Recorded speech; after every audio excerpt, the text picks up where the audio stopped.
Assalamualaikum warahmatullahi wabarakatuh. Bismillah walhamdulillah wa la hawla wa la quwwata illa billah.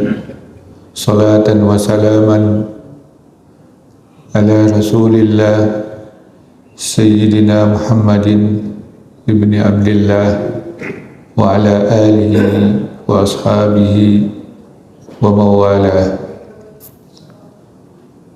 Amma ba'du fa ya ayyuhal muslimun ittaqullaha haqqa tuqatih wa la tamutunna illa wa antum muslimun. Allahumma 'allimna ma yanfa'una wanfa'na bima 'allamtana innaka antal alimul hakim. Subhanaka la ilma lana illa ma 'allamtana innaka antal alimul hakim.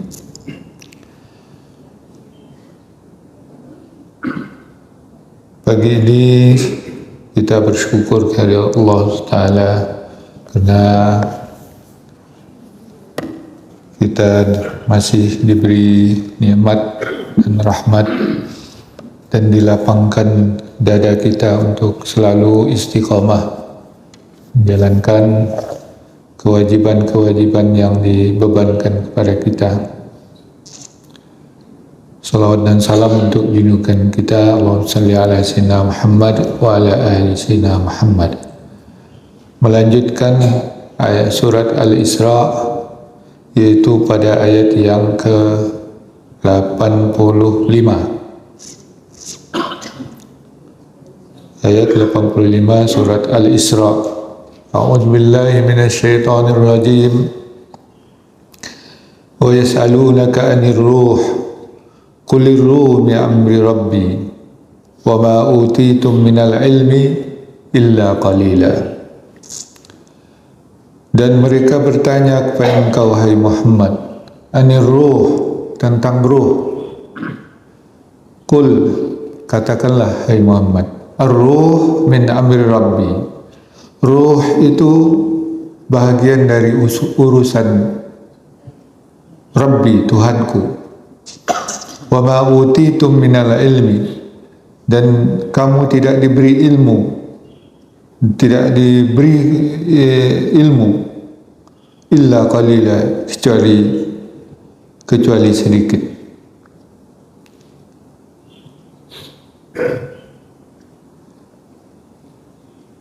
Ayat ini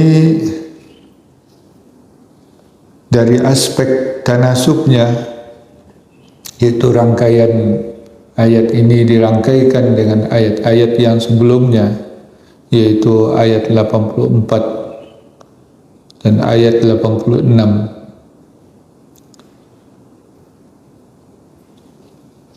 Dirangkaikan dengan penjelasan tentang ruh, karena di ayat yang ke-84 di ujungnya disebutkan farabbukum a'lamu biman huwa ahda sabila. Tuhan kamu yang lebih mengetahui siapa yang lebih berada di dalam petunjuknya, jalannya.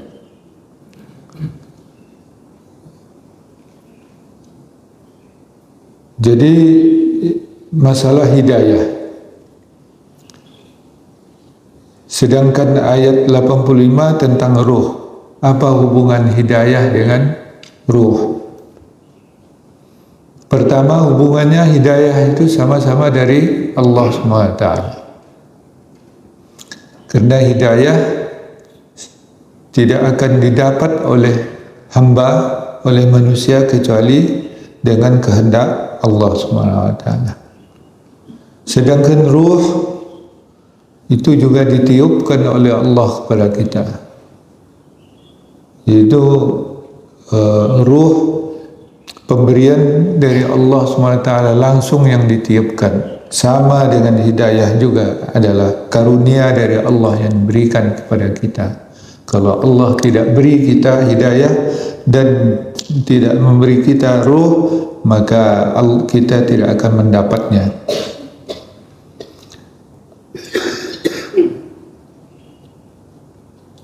Yang kedua, ruh adalah sarana yang dijadikan oleh Allah untuk dapat menerima hidayah. Tentu hidayah yang levelnya lebih tinggi. Kalau hewan ada juga hidayah instingnya, itu hidayah juga, tapi levelnya lebih rendah daripada taraf insting pembawaan. Kalau dia beranak, dia susukan anaknya, dia bela anaknya, dia lindungi anaknya, itu hewan. Itu instingnya sudah bawaannya seperti itu. Nah, sama dengan kita juga seperti itu. Jadi hidayah ghaziriyah atau hidayah insting ini ada pada makhluk hewan dan juga manusia. Tapi hidayah yang lebih tinggi berupa agama, ya, petunjuk jalan supaya kita selamat, maka itu diberikan kepada manusia. Nah, wahananya atau sarana yang untuk bisa menerima hidayah itu adalah ruh. Maka antara ayat 84 dengan 85 ini suatu hal yang tidak bisa dipisah. Jadi itulah rangkaiannya, tanasubnya, keserasian rangkaian Al-Quran ini yang disebutkan oleh Allah SWT. Maka karena dia sudah dirangkai, diberikan serupa, sehingga dia menjadi untaian yang indah dan serasi. Makanya jangan bolak-balik membacanya.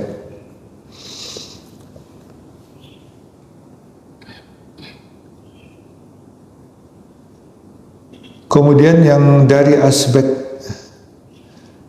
sebab turunnya ayat ini, setidaknya ada dua riwayat yang populer.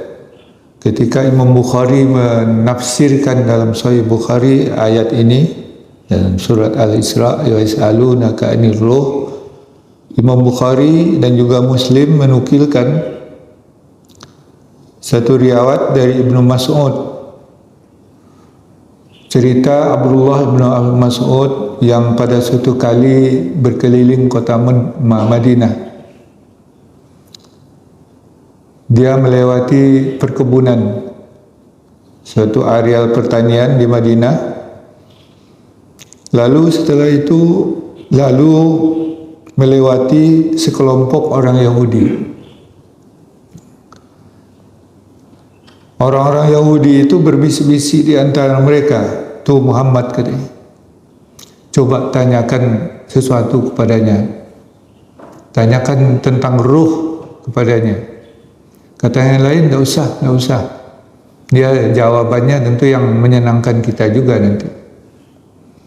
Kata yang lain, tanyakan. Begitulah akhirnya salah seorang dari mereka bertanya, "Hai Muhammad, apa itu ruh?" Maka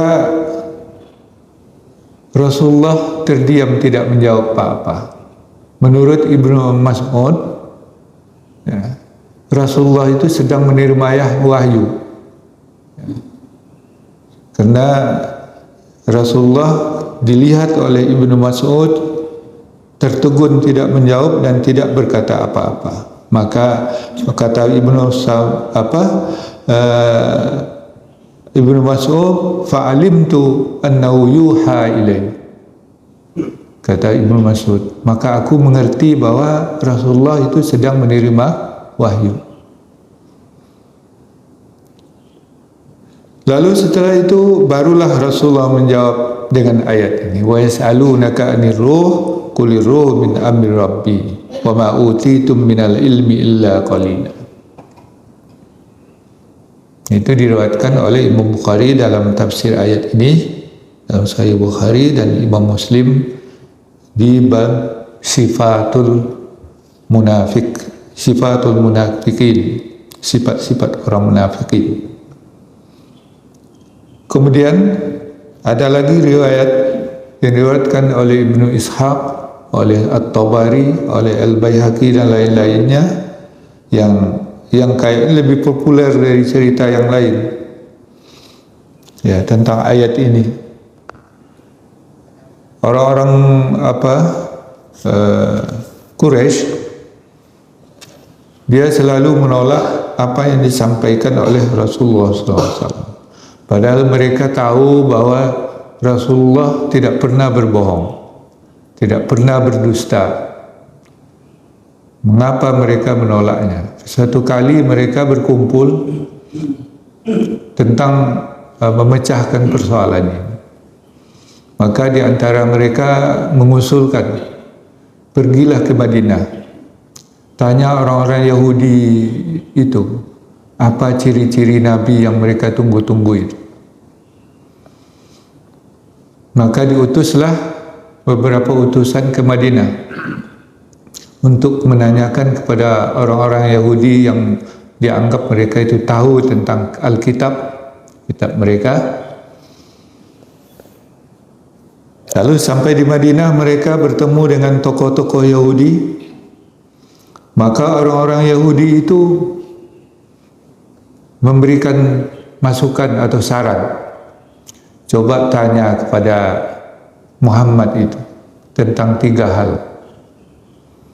Kalau mereka menjawab 2 dan tidak menjawab 1, maka itu dia Nabi. Tanya kepada mereka apa yang tentang pemuda yang mengasingkan diri karena mereka tidak sejalan dengan penguasa.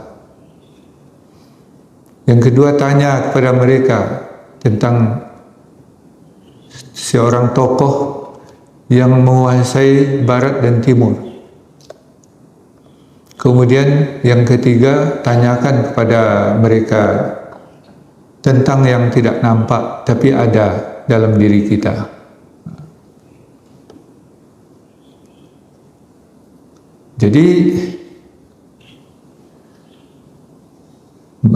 utusan itu kembali, lalu bertajalah mereka kepada Rasulullah SAW.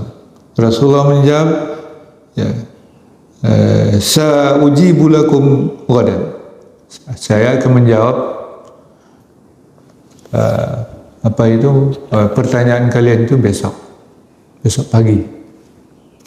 Dan wala yaqulu insyaallah. Rasulullah tidak mengatakan insyaallah. Maka terputuslah wahyu. Dan tidak bisa Rasulullah menjawabnya. Sebahagian ulama riwayat mengatakan terputus selama 12 hari. Ada juga riwayat mengatakan 15 hari. Dan ada juga yang mengatakan 40 hari terputus wahyu setelah itu. Tidak ada lagi datang wahyu. Sehingga susahlah Rasulullah SAW. Pastilah dia orang-orang musyrik ini akan bertambah ingkar, akan bertambah menolak karena tidak bisa menjawab 3 pertanyaan ini. Lalu turunlah ayat setelah apakah 12 hari, 15 hari atau 40 hari. Ayat yang pertama turun setelah terputus itu, wala taqulanna li syai'in inni fa'ilun zalika ghadan illa in yasha Allah. Dalam surat Al-Kahfi ditaruh ayat itu. Janganlah kamu katakan pada sesuatu saya akan melakukannya besok tanpa mengatakan insya Allah. Nah, itu pelajaran bagi kita. Jadi kalau kita berjanji untuk melakukan sesuatu di masa depan, ya, artinya bukan zaman sekarang, maka ucapkanlah insya Allah. Insya Allah itu pengikat, dan itu sebuah janji yang diikat dengan kehendak Allah. Ya. Kalau kita itu hanya halangan yang diciptakan oleh Allah yang bisa menghalangi. Jadi jangan sembarangan mengucapkan insya Allah, dan ucapkanlah insya Allah kata kalau kita berjanji.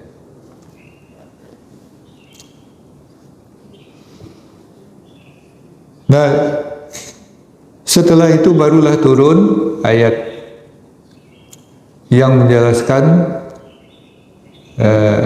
tadi pemuda yang mengasingkan diri karena tidak sesuai dengan puasa, yaitu Ashabul Kahfi, pemuda-pemuda Ashabul Kahfi.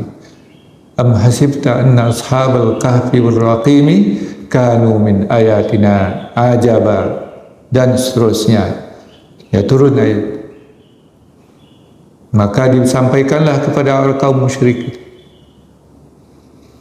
Kemudian turun lagi ayat tentang Zulkarnain.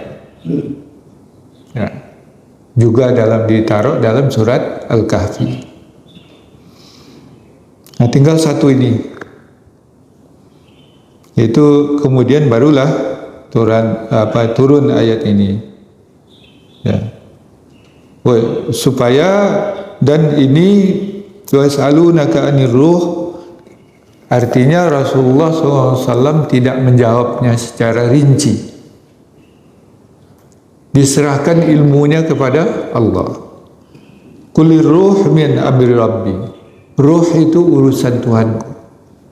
Wa ma utitum minal ilmi illa qalila. Kamu tidak diberi bahagian ilmu darinya kecuali sedikit.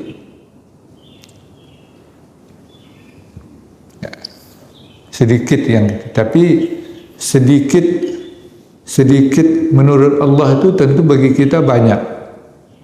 Maka ruh itu sudah menjadi perbincangan mulai dari zaman kuno dulu, para filosof, sampai sekarang. Jadi banyak sekali ilmu bagi kita tentang ruh itu. Bagi Allah tentu hanya sedikit. Yang kita tahu tentang ruh itu hanya sedikit, karena kita tidak tahu hakikatnya. Tapi ruh itu ditiupkan oleh Allah. Yang sekarang masalahnya ma huwa ruh. Apa yang dikatakan ruh itu dalam ayat ini? Nah, ini juga berbeda pendapat. Ya, Ibnu Abbas meriwayatkan, dan juga menurut pendapat Al-Hasan Al-Basri, juga pendapat Imam Qatadah, itu katanya ruh yang maksudkan ini sini Jibril. Jadi was'alunaka 'anir ruh, mereka bertanya kepada engkau hai Muhammad tentang Jibril. Nah, gitu-gitulah kira-kira maksud ayat ini. Jadi bukan ruh yang di badan kita. Ada lagi yang berpendapat itu bukan Jibril tapi malaikat, satu malaikat itu apa ya, seorang siapa, pokoknya satu malaikat. Diriwayatkan oleh dari Sayyidina Ali radhiyallahu anhu bahwa malaikat ini luar biasa dahsyatnya, besarnya. Dia mempunyai 70.000 kepala. Setiap kepala mempunyai 70.000 wajah atau muka. Dan setiap muka memiliki 1.000 mulut dan lidah. Setiap lidah itu bertasbih kepada Allah SWT. Nah, inilah malaikat yang disebut ruh di sini. Tapi ada juga seperti Imam Mujahid mengatakan ruh sini Al-Quran itu sendiri. Jadi mereka bertanya tentang Al-Quran. Ada juga yang mengatakan itu adalah Isa ibn Maryam karena disebut ruhullah wa kalimatuh. Isa itu disebut oleh Allah sebagai ruh Allah dan kalimatnya. Nah, yang macam-macam. Tapi yang jumhur sahabat, jumhur tabi'in, jumhur mufassirin mengatakan yang dimaksud dengan ruh ini adalah ruh yang ditiupkan oleh Allah ke dalam badan kita. yaitu satu unsur yang terdapat dalam badan kita. Nah, itulah yang dipegang oleh para ulama, jumhur ulama mufassirin, yang kita kenal, ya, yang selalu diuraikan oleh para ulama dan para ustadz ini yang muktamad pendapatnya. Nah, itulah ruh. Tapi hakikatnya apa? Ya, itu urusan Allah, tapi gejala aja. Ya, itu pembahasannya karena kita manusia kita ini sebagai suatu badan, jisim, raga. Di raga manusia itu berlapis-lapis. Ada lapis fisik namanya, yaitu badan kita. Lapis fisik ini yang diberi kemampuan indrawi. Nah, kemampuan indrawi inilah yang nanti yang digerakkan oleh nafsu kita. Nah, jadi nafsu apa itu? Nafsu adalah lapisan yang sudah masuk ke yang imaterial. Tapi puncanya di dalam badan kita, pusatnya di perut kita. Nah, jadi nafsu itu pusatnya. Tapi menurut ahli-ahli psikologi, nafsu ini pengendali diri kita sebenarnya. Menurut Sigmund Freud, nafsu yang di perut inilah yang mengendalikan diri kita. Kalau nafsu ini tidak dipenuhi keperluannya, maka dia akan mengganggu kalbu dan roh kita. Maka terjadilah gangguan jiwa. Nah, itu menurut Sigmund Freud. Maka menurut psikoanalisis, yaitu aliran Freud ini, Freudian, yang mengikut aliran psikologi analisis namanya, mengobat jiwa orang yang terganggu atau yang sakit jiwa adalah memenuhi keperluan nafsunya, terutama libido syahwatnya. Yang itulah pendapat dia.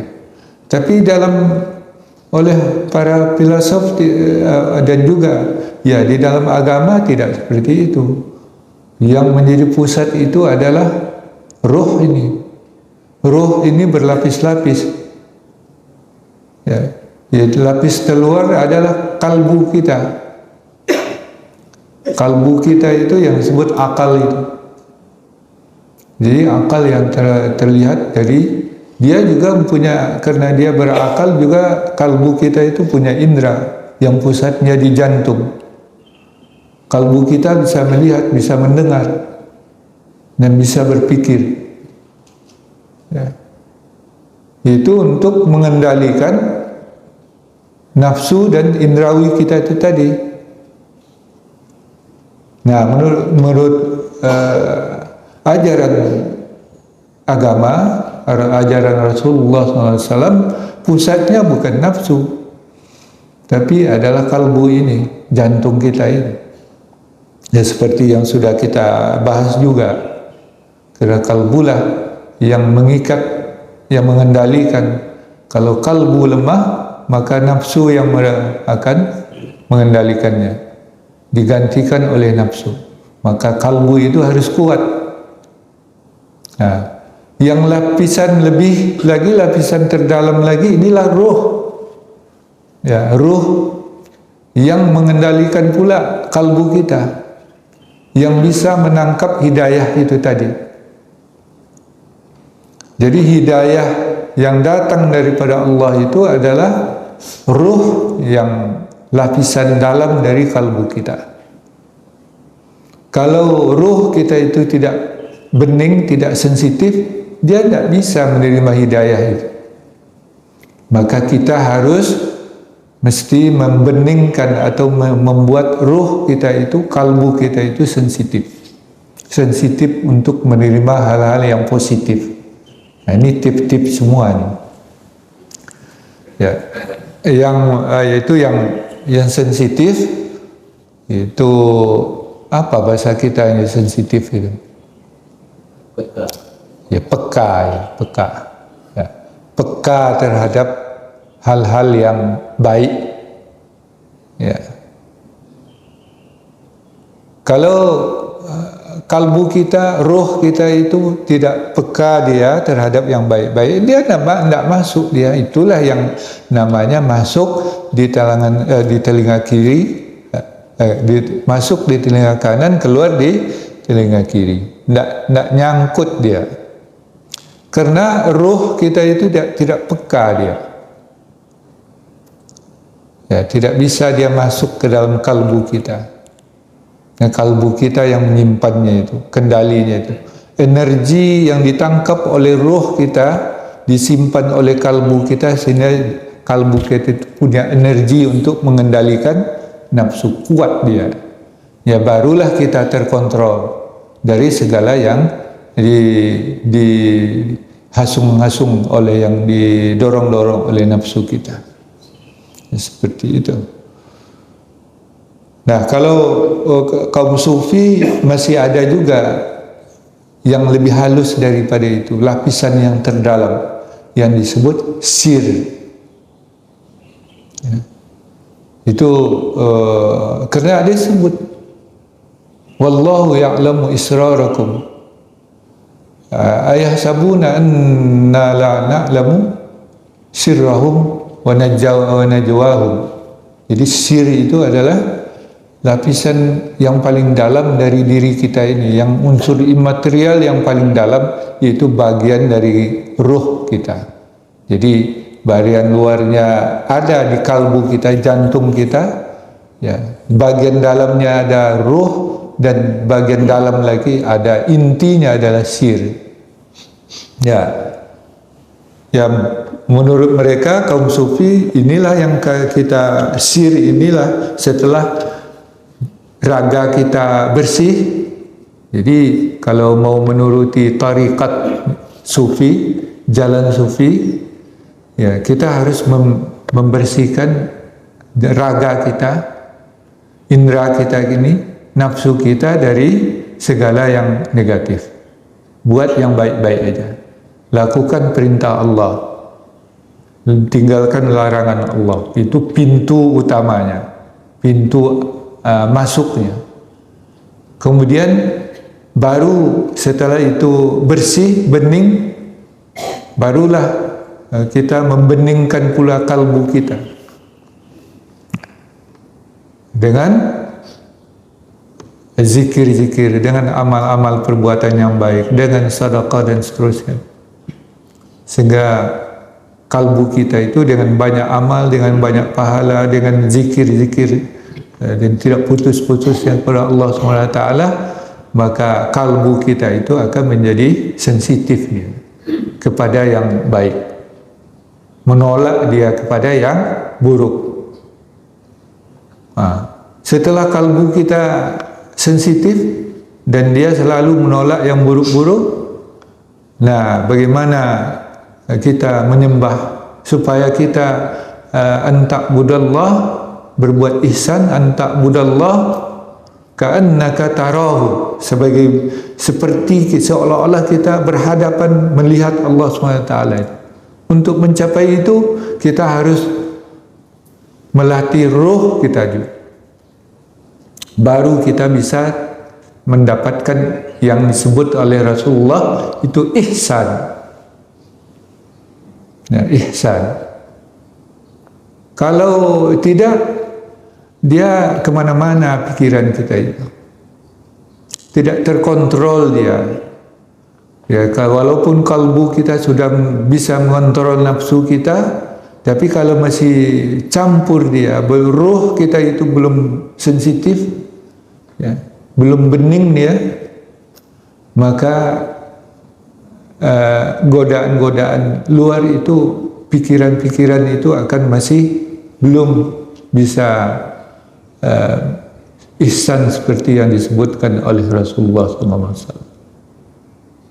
Akan macam banyak pikiran. Begitu Allahu Akbar, yang tadi kita salat, Allahu Akbar, yang tadi lupa, ingat menjadi ingat dia. Nah, ini akibat ruh kita belum sensitif dia, belum peka dia. Maka ruh kita itulah yang harus kita bersihkan. Kalau sir itu kalau membuat sir kita sensitif, itu adalah maqam yang tertinggi, karena dia bisa menangkap langsung hidayah dan pengetahuan dari Allah SWT. Namanya tingkat kasyaf, dan itu latihan-latihan untuk membuat sir itu sensitif. Itulah yang dilakukan oleh para sufi itu, dengan berkhalwat, dengan meninggalkan dunia, zuhud, hidup zuhud, hidup sabar, hidup miskin, hidup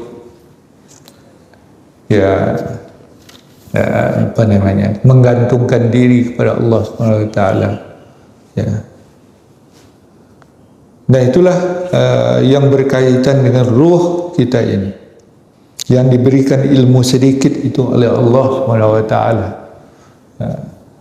Itu tingkatan-tingkatannya, tapi tetap juga yang hakikatnya adalah itu pengetahuannya yang lengkap, sempurna tentang hakikat ruh itu ada pada sisi Allah Subhanahu wa Ta'ala, yang dipelajari oleh manusia ya semacam itu. Wallahu a'lam bishawab. Silakan kalau ada. Ya, silakan.